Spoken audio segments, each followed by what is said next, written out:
We're going to have a look at estimating answers to calculations. We might want to do that when we're not too worried about the precise answer, but we want to get a good idea of what the answer is. Maybe we could do the calculation in our heads. Now, our keywords are estimate and approximately, and they pretty much mean the same thing. We're going to estimate the answer. We want to know the answer approximately. We're going to use rounding in this, and we've got roughly here. Roughly and rounding are kind of the same thing. We're trying to get roughly the right answer. But rounding has some rules, and we're going to use those rules to do the maths correctly. So what if we go shopping and we buy shoes and a coat, and our shoes are £19 and our coat is £42? Well, how much have we spent?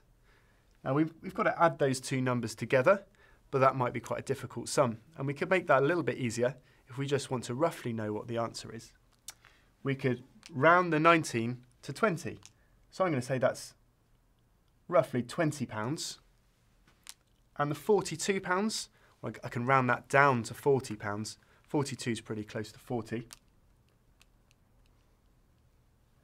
And now our sum's a lot easier because instead of 19 plus 42, now it's 20 plus 40, which is a bit easier, and that's 60.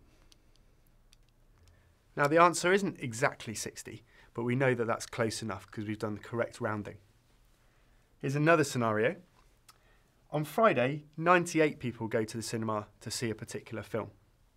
And on the Saturday, only 75 people.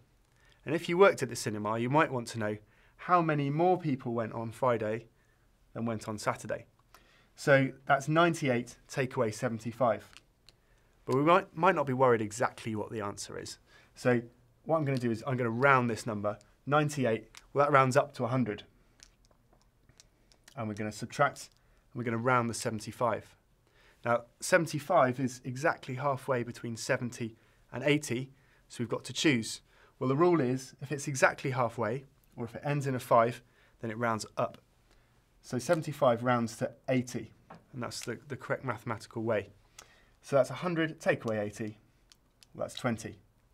Well, again, it's not exactly 20 more people went on Friday, but it's roughly, and we might only need to know a rough answer. And that's how we estimate calculations using roundings.